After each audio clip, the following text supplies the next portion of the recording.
తూర్పు గోదావరి జిల్లా గొల్లప్రోలులో పిచ్చి కుక్క స్వైర విహారం చేసింది. కనిపించిన వారినల్లా దాడి చేసింది.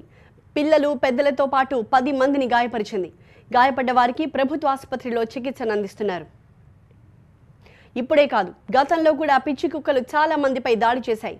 కొంతమంది ఆసుపత్రి పాలు కూడా అయ్యారు.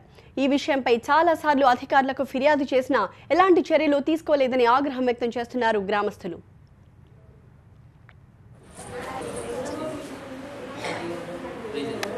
బాధితులకు మెరుగైన వైద్యం అందిస్తున్నామని చెప్పారు స్థానిక హెల్త్ ఇన్ఛార్జ్ గంగాధర్. రోజు గొల్లపురంలో ఒక కుక్క 7 మందిని కలిసింది.